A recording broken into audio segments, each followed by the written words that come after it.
Anong mensahe ang kailangang marinig ng mga Taurus sa period na to? Pwedeng nangyayari na itong magiging reading o mangyayari pa lang. Kung hindi man para sa inyo itong magiging reading, di baka para sa someone na malapit sa inyo o kakilala nyo mismo. Baka may lambas na gender mamaya, gawin nyo na lang energy, masculine at feminine energy. Pwede rin naman na huwag nyo nang pansinin ang gender. Hindi ko masasabi kung anong magiging reading, kung positive ba o negative. Depende sa kung anong mapipick up yung energy. Walang masama kung papanoorin ang sun, moon at rising sign kasi baka alin man sa mga yan ay mag-resonate na sa sitwasyon nyo.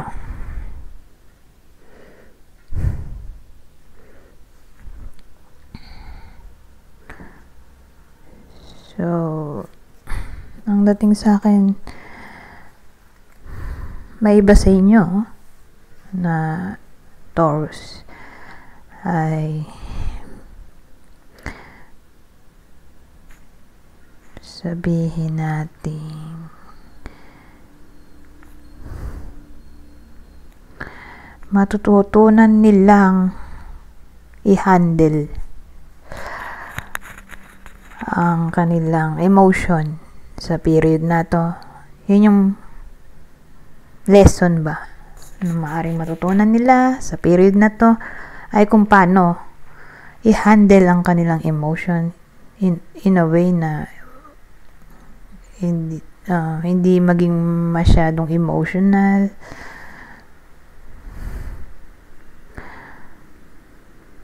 Sa workplace,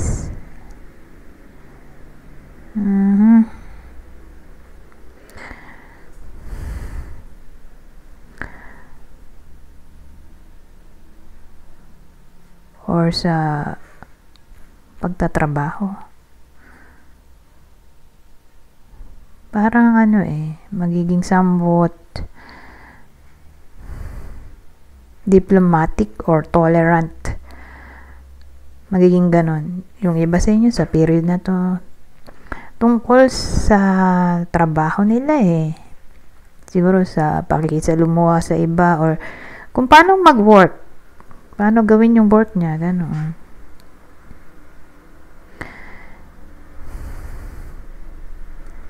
So yun yung matututunan o ma-realize ang iba sa inyo sa period na to. Ngayon, lipat na tayo.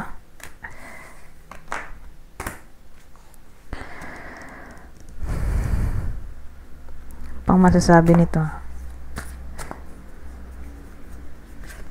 Teka, tanggalin ko lang yung ginamit ko kanina kasi baka gamitin ko ulit tong tarot. So, meron tayong someone na brunette. Babae, probably female to. Naman maputi yung lalaki. So itong brunette na babae, pwedeng buhok niya ay brown o skin niya ay brown. Ngayon itong lalaki, specifically maputi siya.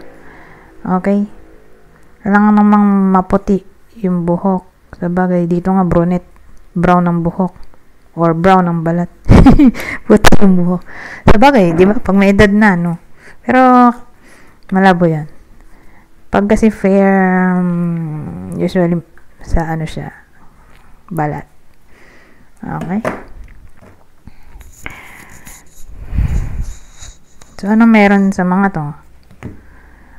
But, may mga tao tayo.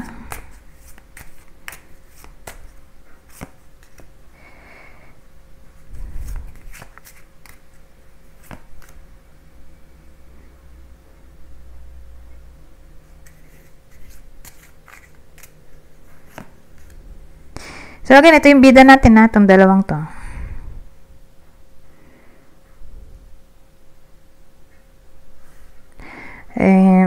Kasi, base sa lumabas ng card, may blocking na maaring mangyari Magkarelasyon pala sila. Blocking or separation. So, ewan ko kung anong dahilan. Pero, yan yung nagbabadyang mangyari.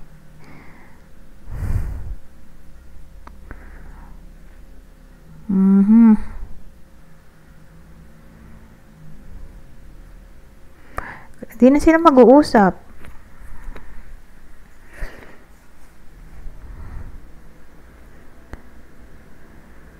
Kumbaga, kaya ako nasabi blocking to, kasi ano to may letter. To site, parang kinakat niya yung communication sa chat, text, email, social media. So, ito magmumukha ng commitment card.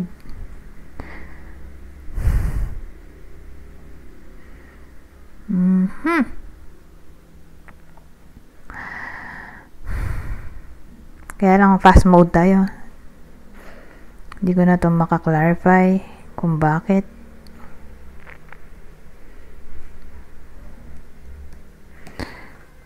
Basta ganun ang nangyari.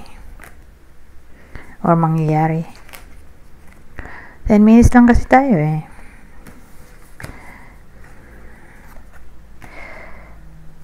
Ayun.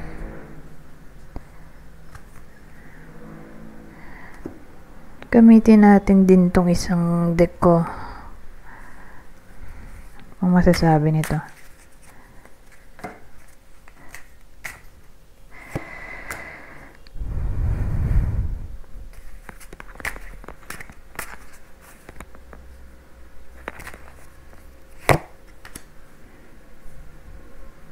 So, baliktad na 2 of Swords. At upright na 8 of Wands. Ano kaya to? Pero parang natching ako. Teka, natching ako. Excuse me. Ano to? 4 of Pentacles.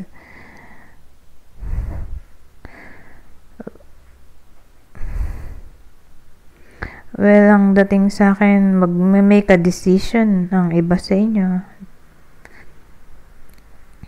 At ito'y all about security, savings.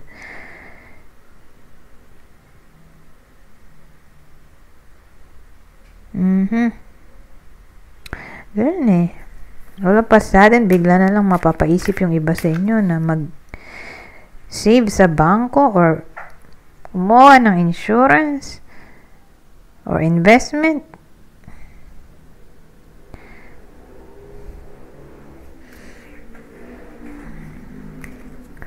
Or mag-imbak ng pagkain pang emergency.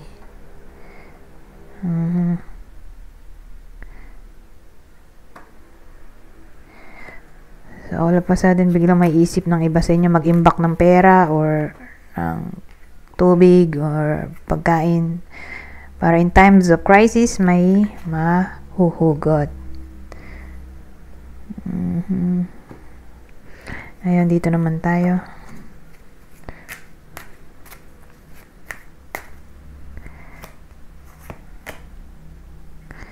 Detachment.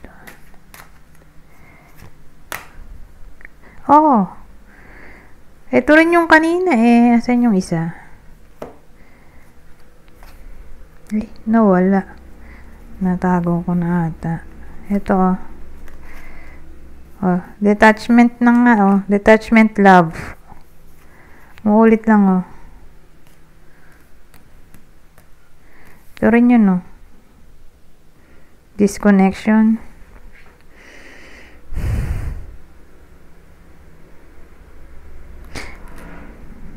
So again, blocking separation ay posible.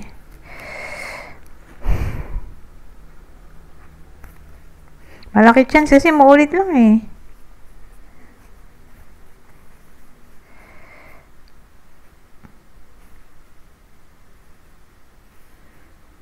Ano ba partner nito kanina? Nakalimutan ko na. Anyways, beware. Okay? So, possible topic ng detachment sa love for some reason. Aaway siguro or may hindi mapagkakasunduan sa period na to. So beware.